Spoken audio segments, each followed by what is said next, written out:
नमस्कार बंधुओं। ये क्या कोरोना संक्रमण अंतिम है? इसके बाद सब ठीक हो जाएगा? सभी कोरोना परिस्थितियों से परिचित हैं, संक्रमण से परिचित हैं, महामारी से परिचित हैं। इस कोरोना संक्रमण ने सारे विश्व को हिला कर रख दिया। सभी महाद्वीपों में इसका संक्रमण है। क्या अमेरिका, क्या यूरोप, ऑस्ट्रेलिया, अफ्रीका, एशिया सभी त्रस्त हैं, चीन को छोड़कर। अमेरिका ऐसा शक्तिशाली देश इसकी भयावहता को झेल नहीं पाया। उसकी ही नहीं, यूरोप के कई धनाढ्य देशों की आर्थिक जो स्थितियां हैं वो घुटने पर आ गई। कोरोना से संघर्ष करने के लिए जिन्होंने लाखों करोड़ डॉलर खर्च कर डाला, फिर भी उससे उन्हें उपचार नहीं मिला। अपने यहां थोड़ा देर से प्रकोप आया। सरकार ने भी सभी प्रकार के उपाय किए संक्रमण को रोकने के लिए। 2 महीने का टाइम भी मिल गया उनको और उसके नाते उन्होंने व्यवस्थाएं भी कर ली। लेकिन आज कितने 3 महीने हो गए, संक्रमण समझ में नहीं आ रहा, बढ़ते ही जा रहा है। इसके पहले लॉकडाउन 1, 2, 3, 4 भारत सरकार ने घोषित किया। कितने दिन तक लॉकडाउन चालू करें? अनलॉक की प्रक्रिया प्रारंभ की। अनलॉक 1, अनलॉक 2 चल रहा है। लॉकडाउन के समय में सारे आवागमन बंद होने के बाद भी लोग पैदल से, अपने साधन से कैसे कैसे गांव में पहुंचे, भाग खड़े हो। रोजगार बंद हो गए तो क्या खाएं? कौन उनको पैसा देगा? जो कुछ भी सामग्री ला सकते थे लेकर आकर के सीधे, जिस प्रकार से 15 अगस्त 1947 के पहले पलायन हुआ था, ये पलायन पूरे देश से एक स्थान से दूसरे स्थान की ओर हुआ। उद्योग धंधे एकदम बंद हो गए, काम आए वहां भी खाने के लिए। अब अनलॉक की स्थिति में सरकार भी चाहती है कि उद्योग खुले, लोगों को रोजगार मिले, रोजी रोटी उनकी बनी रहे। लेकिन गांव से मजदूर, स्किल लेबर जाने के लिए तैयारी नहीं। बिना लेबर के कैसे उद्योग धंधे चलेंगे? अनलॉक करना मुश्किल हो रहा है। कैसे आएगा देश पटरी पर? कैसे लोगों की आर्थिक समस्याएं सुलझेंगी और कैसे सामान्य दिन फिर से आएंगे? ये आज प्रश्न के रूप में खड़ा है।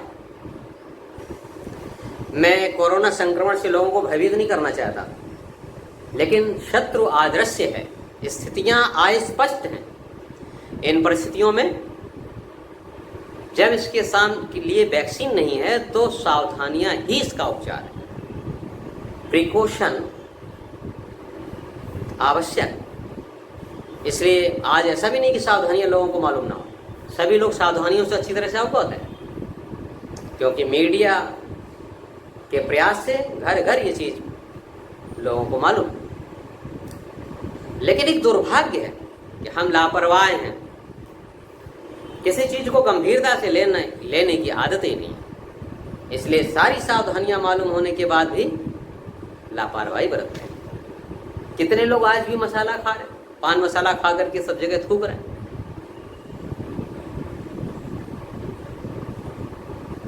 अगर यंग बच्चों को मोटरसाइकिल पर 3 लोगों को बैठा करके बिना सोशल डिस्टेंसिंग का पालन करते हुए फर्राटा लगाने का आज भी मन होता है। मास्क लगा नहीं रहे, सोशल डिस्टेंसिंग का पालन नहीं कर रहे, कहते हमको तो कुछ नहीं होगा, हमारी इम्यूनिटी बढ़िया है। तो ये लापरवाही की आदत छोड़ें। जो भी सावधानियां जानकारी में हैं, जो बताई गई हैं, उनका सबका पालन करें।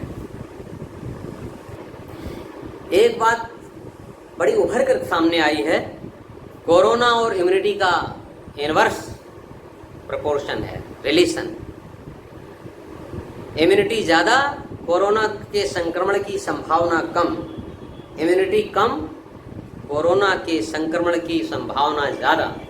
ये ज़्यादा घातक हो जाएगा। इम्यूनिटी कैसे आती है? हमने अपने अलग ही दुनिया बना ली, प्रकृति से अलग। बड़ी संख्या में लोग गांव को छोड़ करके शहरों में जा करके बसे। क्या काम करते हैं वहाँ पर? उद्योग धंधों में काम करते हैं। कोई खोमचा लगाता है, छोटा मोटा उद्योग करता, छोटा मोटा काम करता है। एक छोटे से कमरे में उसी गांव के 4-4, 6-6 लोग रहते हैं। पीने की सुविधा नहीं है। हम उसको मलिन बस्ती बोलते हैं। बॉम्बे में जो मलिन बस्ती है धारावी की, वो दुनिया की सबसे बड़ी बस्ती है। वहाँ ना प्रकाश की सुविधा है और ना ही उनको शुद्ध हवा मिलती है। जहाँ पर प्रकाश और हवा नहीं होगी, शरीर में ऑक्सीजन ठीक से नहीं मिलेगी, तो हीमोग्लोबिन कहाँ से बनेगा? हीमोग्लोबिन का लेवल ही कम रहेगा। प्रकाश नहीं रहेगा तो विटामिन डी कहाँ से बनेगा? विटामिन डी नहीं बनेगा। आज विटामिन डी की इसमें ज़्यादा ज़रूरत है। विटामिन डी के होने से शरीर के अंदर बहुत सारी चीज़ें ठीक होती हैं, उसकी इम्यूनिटी शरीर की बढ़ती है। दूसरी बात, इम्यूनिटी कम होने का कारण है शहर की चकाचौंध वाली जिंदगी, लग्जीरियस लाइफ। लग्जीरियस लाइफ में जहाँ पर हवा और प्रकाश इनको मिल सकता है, वो हमेशा अपने कमरे के दरवाजे बंद रखते हैं, खिड़कियां बंद रखते हैं, और एक भी प्रकाश की किरण ना आए तो पर्दा लगा देते हैं मोटा, बड़ा महंगा, और कमरे में एसी चला देते हैं। एसी भी 25 डिग्री सेंटीग्रेड नहीं, 18 डिग्री सेंटीग्रेड, 16 डिग्री सेंटीग्रेड वाला टेम्परेचर चाहिए।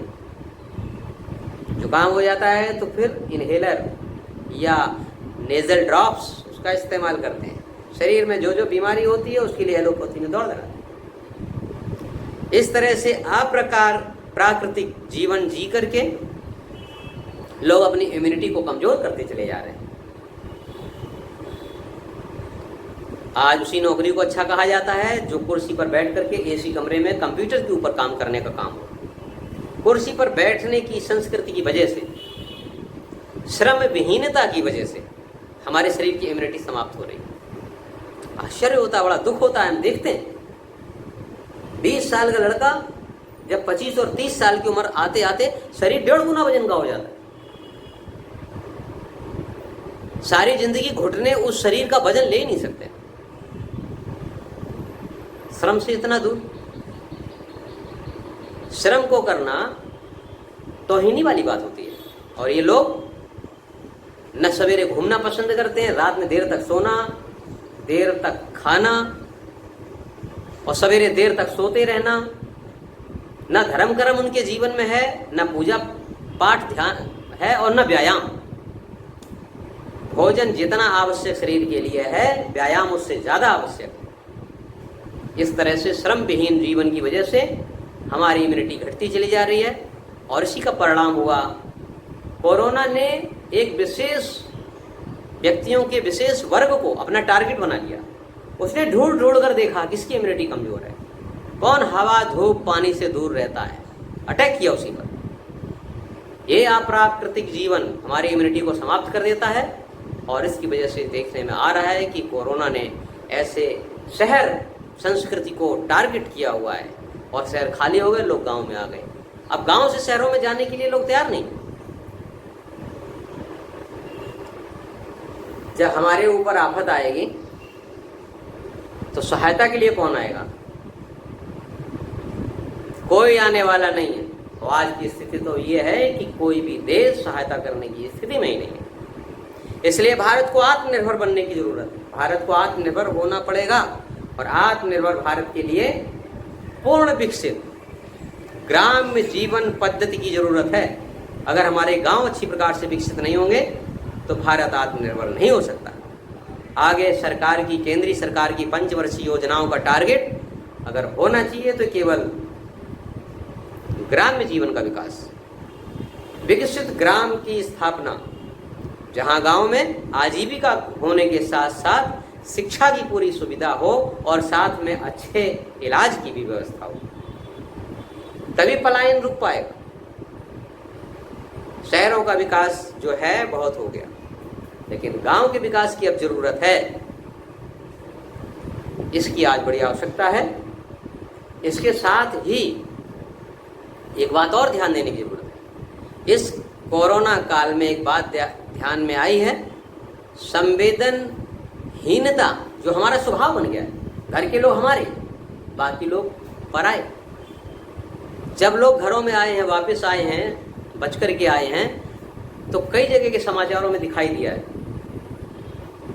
कि हमारे घर का आ गया, कोई दबंग परिवार है उसके घर का आ गया तो उसको आराम से घर में बैठा लिया, लेकिन पड़ोस के परिवार में कोई काम करने वाला व्यक्ति बाहर से, बॉम्बे से, दिल्ली से आ रहा है तो गांव के बाहर बैरियर लगा करके दबंगे दिखा रहे हैं कि हमने यहाँ पर गांव को कोरोना से सुरक्षित रखने के लिए किसी भी प्रकार के बाहर के आने वाले व्यक्ति को अंदर नहीं आने दे रहे, उसको क्वारंटाइन में भेजेंगे। अपने साथ पड़ोसियों के साथ अलग अलग व्यवहार किया है लोगों ने, दबंग लोगों ने, जिनकी जिम्मेवारी होती है रास्ता निकालने की, लोगों को सहायता पहुंचाने की।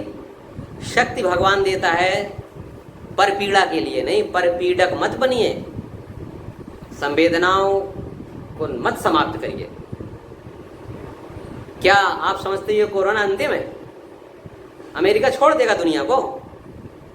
सॉरी, अमेरिका नहीं, चीन। अगला वायरस भी आएगा। मैं आपको डरा नहीं रहा हूं, लेकिन सावधान रहने में क्या नुकसान है। या तो कोई देश भेजेगा या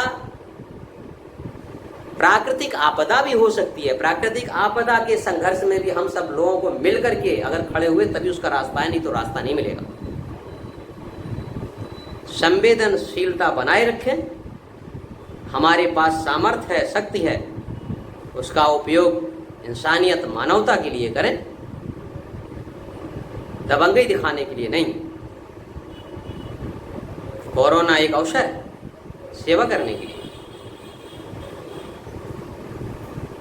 तभी कोई रास्ता निकलेगा।